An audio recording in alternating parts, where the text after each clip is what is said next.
À partir de ce dimanche 2 juillet, France 3 rediffuse une partie du parcours d'Enzo dans le Grand Slam.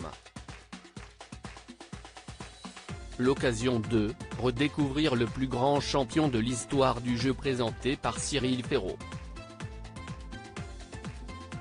Il a marqué l'histoire du Grand Slam diffusé sur France 3.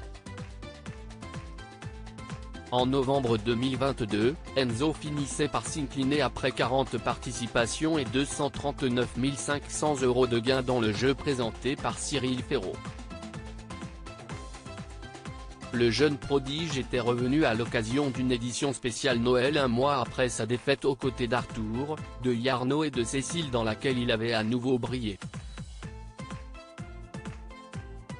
Interrogé par nos confrères du Parisien, il avait révélé son impressionnante préparation qui peut expliquer ce palmarès. « Je crée même mes propres grilles à la maison.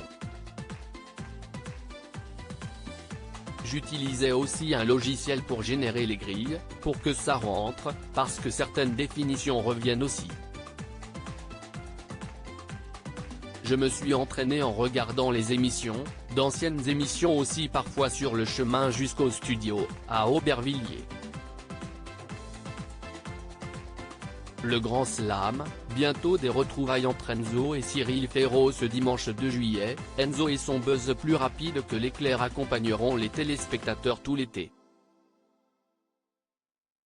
La chaîne propose de redécouvrir une partie du parcours du champion à l'occasion de rediffusion estivale du Grand Slam le dimanche après-midi à 17h55.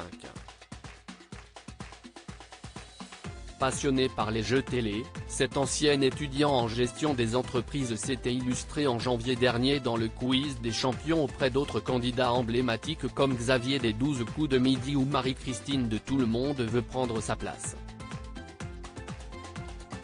Comme Cyril Ferraud l'a annoncé sur les réseaux sociaux il y a quelques jours, il va participer à l'un des 2 prochains numéros du divertissement qui rassemble les plus grands champions tous jeux confondus.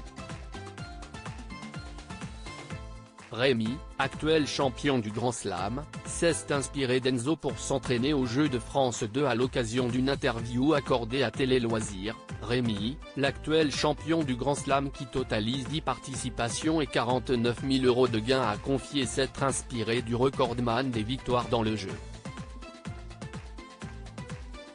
J'ai pris quelques exemples sur Enzo comme le fait de compter le nombre de points dans la grille au début, chose que je ne faisais absolument pas. A dévoilé l'entrepreneur de 45 ans. Il a également témoigné de son admiration à propos du parcours d'Enzo. Si est notre maître à tous. J'ai regardé ses émissions pour voir comment il a fait pour durer tant que ça. En termes de jeu, il est rapide, bon sur tous les niveaux pour trouver les énigmes, les définitions. Ça se voit qu'il a bossé. Il est très largement au-dessus de tous les champions qui sont déjà passés.